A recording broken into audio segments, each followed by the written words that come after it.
Welcome back to the Transform Your Mind to Transform Your Life, the podcast. This is Life Coach Marina Young, and you're listening to Author's Corner, where we highlight and showcase local authors. Today, I'm speaking to Dr. Chiaramonte, author of Coping Courageously. And Dr. Caraman and I are going to be talking on the topic palliative care myths, what you don't know and why it matters. So this is new content for the show. I'm going to be learning just right along with you on this very important conversation, because most of us is going to be in this situation at some point in our lives. So welcome, Delia.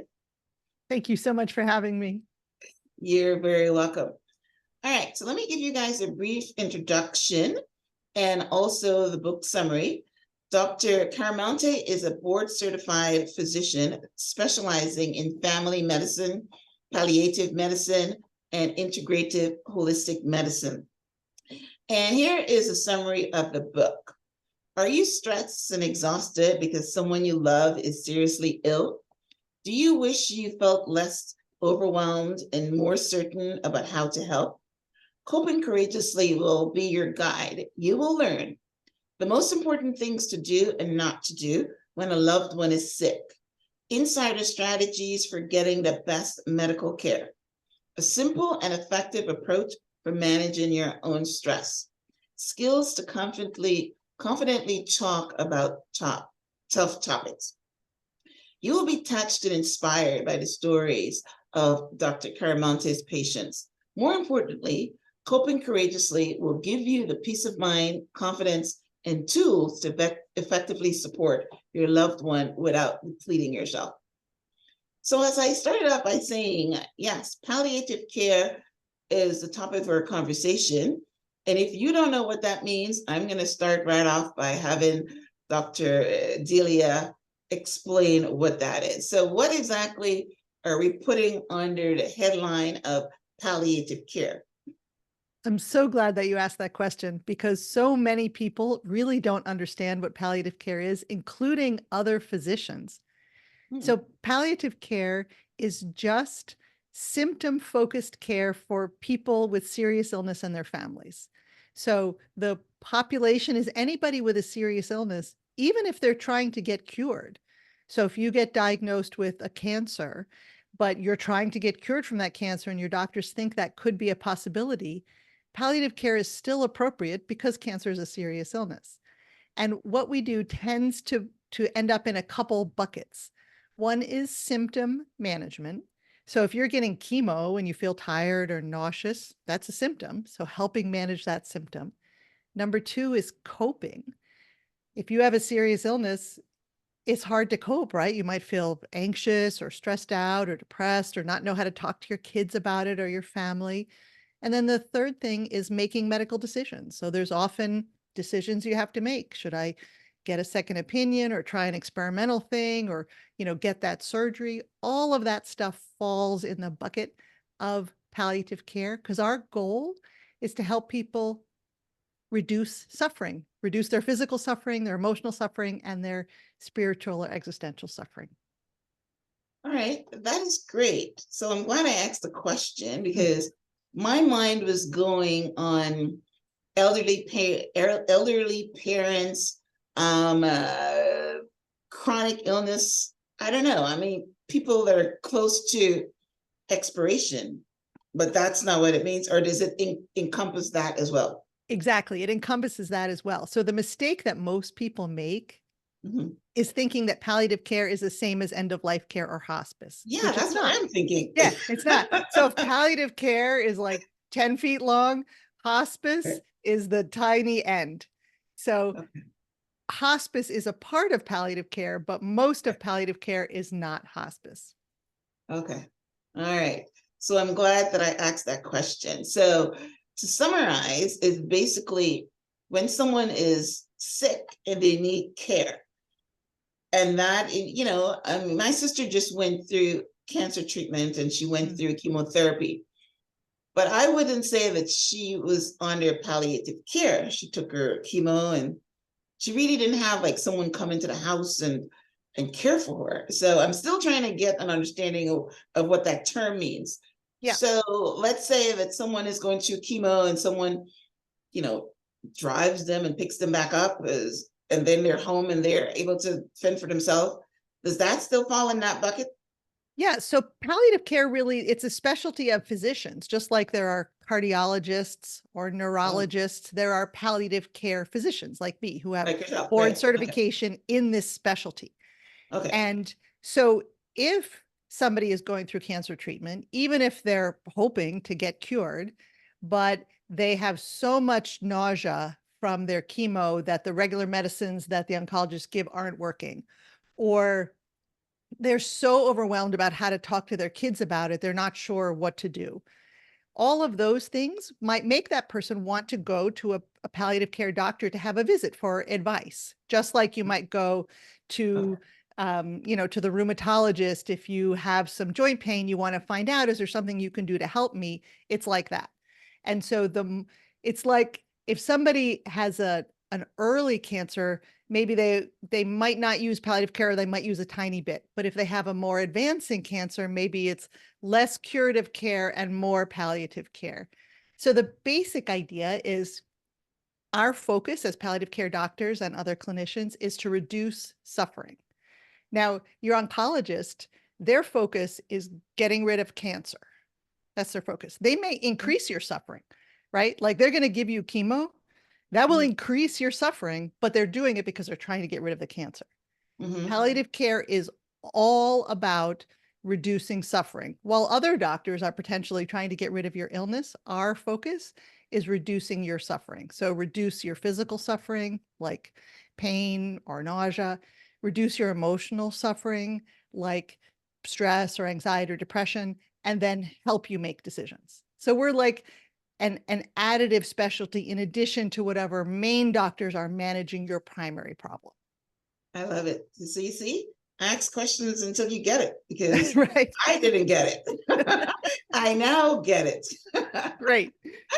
All right, I now get it. And you know what? I've never heard of that, to be quite honest. I've never heard that you can be having your regular doctor, like a cardiologist or oncologist or whatever, and then go to another doctor called a palliative care doctor, and they would work in tandem together. I've actually never heard that. So You hey, got you it guys right are on. learning along with me. It's exactly what you said. Because so Yeah, many of the other I get it. doctors, they're Mhm. appropriately focused on the disease. Right. They're thinking about the disease. Palliative care on purpose is focused on the person and their family. Okay. All right. So I get it. So I'm glad I asked the questions until I clarified it. So again, I might be asking the wrong question here, but does loved ones, so let's say we're going back to, um, let's say using our example, someone has cancer and it's terminal, right? So they know they're going to die. The doctor's giving them 6 months or something. So is the person that's caring for them at home, is that under the palliative care label? Or that is just basically the palliative care doctor is going to tell them how to care for the loved one, and I and love not that you asked this. and not deplete themselves. So you help the family members too. That's where I'm getting to. Long question. Yes, I love that you asked that question, because in all the rest of medicine, the focus is the patient. But specifically in palliative care, our unit of care is the patient plus the family on purpose. So our patient is the patient plus the family. And Right. so on purpose, we care about not only the patient, but anybody that's part of the patient's circle. We say family, Right. whoever Okay. the patient thinks is family, right? It could be Right. their best friend or their neighbor, but the Right. patient and their community, that is who we care for. So sometimes we may focus most of our attention on the family. Maybe the patient is not aware anymore, but we're still in there specifically for the family because they're part of our patient too. Okay. All right. So one of the things you say is that you help the family care for the patient without depleting themselves. So what are some suggestions that you have for the listeners that can help them cope with that? Yeah, I think that there are a few things, of course, but I would say one of the first and most important things is to let go of the idea of fixing everything. It is so exhausting and depleting for people to feel like they have to fix all the things. They have to fix the pain, they have to fix their loved one's sadness or fix their frustration or even, magical thinking, fix their disease somehow, make them live longer somehow. And that is so depleting because there are things that can't be fixed. But what they can do instead is imagine themselves walking on a journey, on a path alongside their loved one. So they don't have to carry their loved one. They don't have to carry all their loved one's baggage, but they do so much important good by walking beside their loved one on this journey that they are on. Okay, so that's a good one. Yeah. So yeah, especially if it's terminal, right? And Well, even it's chronic pain, anything, right? Like anytime you right. have a loved one who's struggling and you feel Okay. like, what do I do? I have to find the right thing. I have to fix it. Of Okay. course, we want to get good doctors, you want to get good care, you want to make good decisions, but there are things we can't fix, Right. right? And when we deplete ourselves and make ourselves stressed out by trying to fix the unfixable, we actually become kind of a worse caregiver because now we're cranky, we're Yeah. tired, we're not as good as a caregiver as we would be if we were filled up. So that whole idea of letting go of the things you can't fix and instead imagining walking beside someone, I think is important. So that's one. Two is boundaries. This is a hard one for people because you love your loved one and you want to be there for them. But the truth is, we all have limits. And if our cup, our emotional, spiritual cup gets emptied, we struggle and we're not as good as at caregiving as we would be otherwise. And, if you have an aging parent, but you still have people at home, you might have a spouse at home or even kids at home, you can't let yourself get totally depleted or you can't care for anybody, including yourself. So the other mistake that people make that's related to boundaries is not getting help soon enough. So get help sooner, right? Like I can't necessarily be there 24/7. I have to go to work. I've got kids. I got to go home and clean the house. But you can hire people if you have the resources to do that, to be there long before you need it. People are like hanging on by their fingernails saying, I don't need help yet. But the truth is, get help way before you need it. And if you can't afford to hire like a visiting nurse, you can barter services. You can do stuff for somebody else in exchange for them spending time with your loved one. If the loved one has an extra room, sometimes you can let somebody stay there in exchange for caring for them. You can have a teenager come for not as much money as a visiting nurse. So there are all kinds of ways. You can ask neighbors, people from your faith community, maybe more distant relatives who maybe they can't come and sit by the loved one's bedside, but maybe they could cough up a little money to hire a few hours of a visiting nurse. So I would say get more help than you think you need and get it sooner than you think you need it. Yeah, yeah. We have that situation right now in my husband's family. Right. Yeah, same thing. But as you were talking, I thought of something. But a lot of times people struggle with that because they're saying, my mom or my dad is not going to go into a nursing home. What's your advice on that? Well, I think the first thing is to try to gather as much help as you can, because sometimes people hang on by their fingernails till the last second, till they get so burnt out, and then they throw up their hands and feel like the only option is to go into a nursing home. And so sometimes that is the right option to go into a nursing home, but sometimes it might not be. But you're much more likely to be able to keep them at home if you keep your own cup full so that you can keep going for longer. Yeah. So get more help, gather other loved ones, ask the neighbors, ask book club Right. people, church people, synagogue people, like cast Yeah. a much wider net. People sometimes will just be like, well, I only have one sister and she won't help, as though that's Right. the only Right. option. Right. But if you can get 5 different people to spend 2 hours a week at your loved one's bedside, that's 10 hours you don't have to pay for, and you can take a Right. break and go shopping or take a shower or take a nap, right?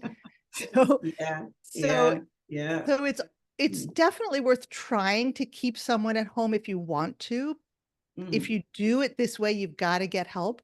But then sometimes it is the right decision to put someone in a facility. And then there are ways to pick the best facility. And then the other thing I would say is if you do have a loved one in a facility, ideally you show up there. Somebody shows up there at least yeah, once a week. yeah, If you've got to once a I, week.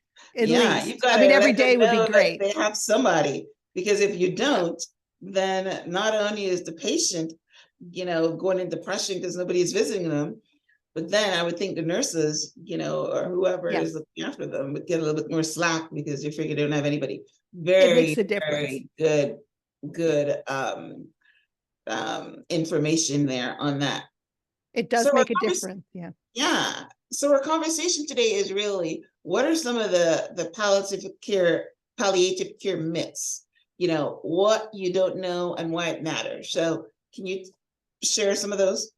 Sure. I think the biggest myth we did touch on a little bit, which is that it's the same thing as end of life care, which it is Mm, not.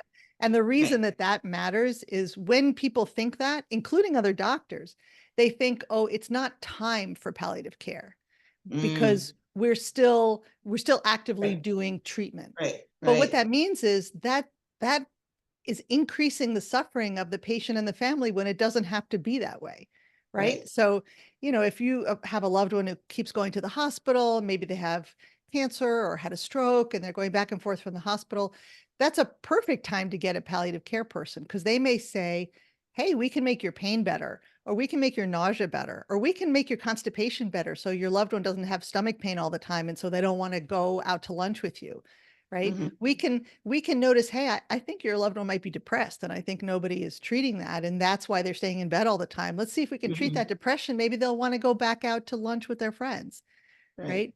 It's because the whole purpose of palliative care is to reduce suffering. So it always cracks us up when people say, oh, it's too early. Right. It's never too early to reduce somebody's suffering, right? Right. Right. Well, And because so they're under the misguided impression that it's end of life that care. it's under life That's the care. myth we're talking Right. about, right? Right. Which it's not. Exactly. It's not. And And even so the that, patient might say, "What are you talking about? I'm not dying yet." right. They might Exactly. even push back. Right. And if you get cured, we're thrilled for that. We are Right. not the Right. dying people, but Mhm. we are the help make this difficult medical situation better people. All right. So that's one. Is there any other myths Yeah, we need to clear up? absolutely. There's another myth, which is that if you see a palliative care doctor or provider, that you have to somehow stop taking your medicines or that they're going to take Um, away your treatments, which is not mm, at all true. So you can have palliative care even while you're having treatments that you're hoping will prolong your life. mm, Hospice is different. There are some changes in hospice, but palliative care is not the same as that. So you can be seeing all your doctors getting really aggressive care and also see a palliative care doctor because one is not against the other. right. If you have a serious illness and you're trying to live as long as possible, good It's for part of you. the team, from what you're Yeah, saying. It's it's part just of the part of the team. team. Yeah, Exactly right. right. I love Just that. And part of they the like team. that word these days, teams. So it's part of your care team. So Exactly right. Yeah. that's amazing. All right. So we'll stop there. If you guys need to learn some more myths, then you can get a copy of Dr. Caramonte's book. Now, Indeed. I do want to ask this question because one of the things you talk about in your book is how to have tough conversations. Mhm. So one of the things that I can imagine is if the conversation that you need to go to hospice care because there's nothing more I can do for you. So tell us how how you as a palliative care doctor helps the suffering of the person that knows is the end and the family that's caring for them. Hmm. Yeah, that's a great question. Um, One of the things that I think is really important is to be open and honest about what's going on. And so sometimes people make the mistake, often family members, of if their loved one says something like, hey, the doctor said that next chemo is probably not going to work and it'll make me feel really sick. Maybe I shouldn't do it. The family members sometimes will say, don't say that. No, no, no, don't say that. You have to be positive. Everything's going to be Yeah. fine. Yeah. Yeah. And they mean it with love, but what it does to the person, the patient, is it gives them the message that that feeling is not welcome here. Mm, We're not talking about that here. And now mm, it doesn't take it away from them. So it just leaves them alone with it, mm. right? Rather than being able to share it with their Sure. family. Right. That's good. That's a good point. That's a good point. So what you're saying is, so how can you, yeah, so you, the doctors come to the conclusion that you're, for instance, we just had a family member, it's not a family member, it's a family friend die of cancer. I'm sorry. And he was too old or too sick to take care. So he died within like a couple months after the diagnosis of the cancer. I'm sorry. So, and he was at one point says, what are we going to do about this? I want to live. So let's say somebody says that to you and you know that it's the end for them. So what do you say? So I would say that I want that for you too. On the one hand, that's let's all pray for that. So none of us is making decisions. The universe, God, whatever your worldview is, makes decisions. So what I would say is let's make space for two situations at the same time. On the one hand, let's pray for cure if that's what you're hoping for. Let's pray for that. Absolutely. On the other hand, let's also prepare for what might be happening based on what your doctor said. So what your doctor said is that it doesn't seem like chemotherapy is going to help you anymore. So sometimes we can actually make people worse with chemotherapy. We can even shorten their life with chemotherapy. So just because we can give you a medicine doesn't mean we should if it's going to hurt you. So your doctor said that maybe the chemotherapy they have would hurt you rather than help you. So let's not do that. Let's instead do really aggressive symptom management so that you can be as well as you possibly can be and spend time with your grandkids that you told me that you like. Spend time with your wife because I know you love her so much. So what are the symptoms that are bothering you now that's making it hard to live your life? Oh, you're having pain? Here are some things that we can do about that. Or you're having trouble sleeping? Here are some things that we can do about that. What's really important to you? Tell me what's really important to you. And let's make sure that we set it up so that you get to experience what's really important to you. Your grandkids, do you want to call them in? Do you want to take a picture all together? Do you want to have a party? Like what would be important to you? Because you told me your family's so important. Let's talk about what that could look like. That's beautiful. I love that. I'm glad I asked the question. Thank you. You're Yeah, welcome. I mean, people that are listening, that's great information, because a lot of times you don't know what to do. So here is a doctor telling you this is the best way to handle it. And I love that. Yeah, let's pray for that, because that's basically what the other person said. They asked me, he says, pray for him, right? And yeah, pray. And at the same time,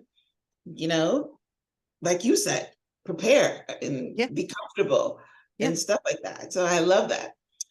All right. So tell us about your book, Coping Courageously, a heart-centered guide for navigating a loved one's illness without losing yourself. Why did you write it? And what do you want readers to walk away with after reading? Thank you for that question. I wrote this book because I noticed something in my palliative care practice, which is that even with the same illness, the same severity of illness, some families struggled. They separated from each other. They couldn't talk about things. There was tension in the family. They were stressed out all the time. And then other families with the exact same diagnosis connected, hugged, cried together, got closer, wrote books together, looked at family albums together, went on special trips together, and took this special time and made themselves closer. And I really wondered, wow, what are those guys doing? the families that were Right. coping well. And if I teach those skills to these other guys, will they suffer less? And of course, the answer is yes. Yeah. And so given that, the book sort of wrote itself because it's a bunch of stories of my patients illustrating things that helped so that people can read the book and maybe see themselves in the people who are struggling, but learn the skills to turn it into a more positive experience so that they don't waste this time. Because nothing is more heartbreaking to me than knowing that somebody in the family doesn't have that long and there's all kinds of chaos and disconnection in the family when you just Yeah. should be the most close. And Yeah. mostly it's because people just don't know what to do. You know, Yeah.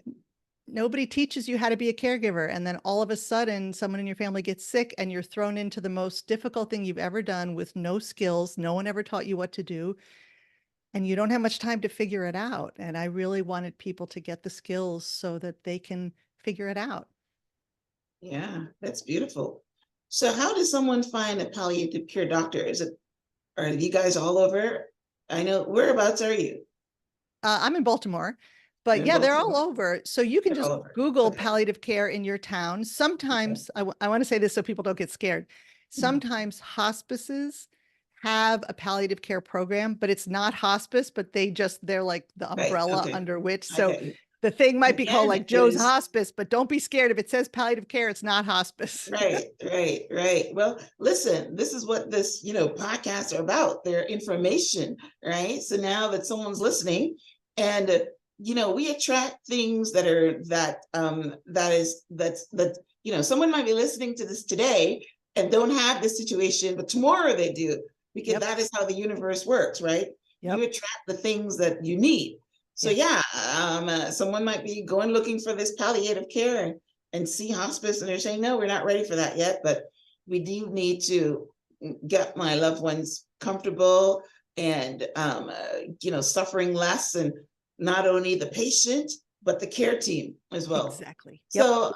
So that is beautiful. Yes, I learned so much from this conversation. Thank you for being on the show. How can the listeners connect with you? Sure. Do you have a website? What's your social handles? And of course, your book is available on Amazon, I would assume, right? Yep, it sure is. And yes, I have a website. The probably easiest one to remember is caregivingishard.com. Will get you to some free resources from me. And Coping Courageously is available on Amazon, as you said, also copingcourageously.com. It's also available there. You can find me on LinkedIn, my name, Delia Chiaramonte, and Facebook, Delia.Chiaramonte, Instagram, Dr. Caramonte. It's a hard one to spell, Chiaramonte.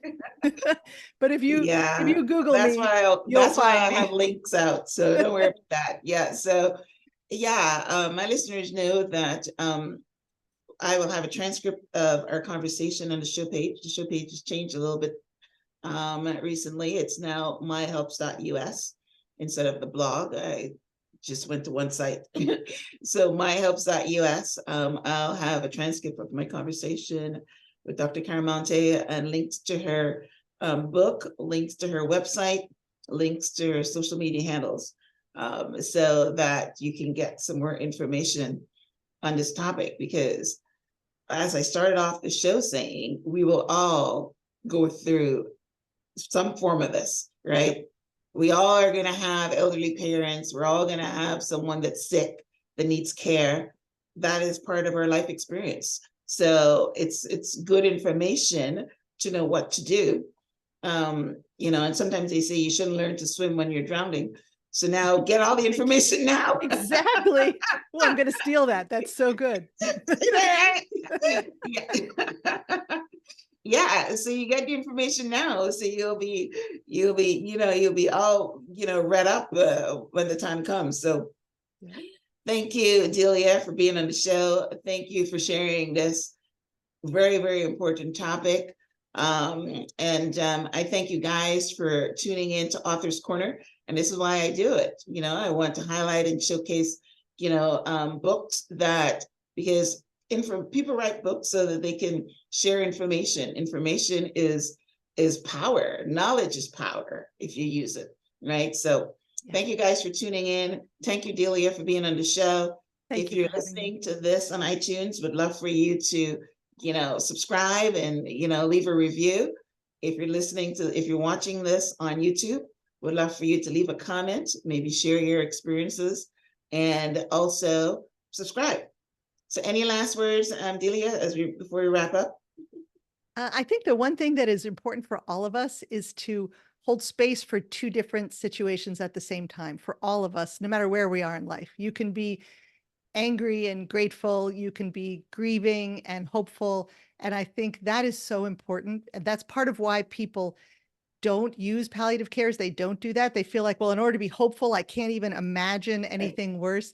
Let's just make space for all the feelings. It's okay to have all of the feelings. You can love your person and be angry at them. You can be caregiving with all your heart and also not love it all the time. All of that is okay. Yes. Yeah, that's very true. Well, because people didn't understand what it meant before. So now they do. That's right. That's basically what you did. You increased our knowledge, including mine, because I came on board thinking palliative care is hospice care. And you have, that's why I asked all those questions at the front so that I can understand what it is. And now I understand basically what it is. So thank you guys for tuning in. Thank you, Delia, for sharing this important message with us. So thanks everyone for tuning in to Author's Corner. Delia, thanks again. Until next time, namaste.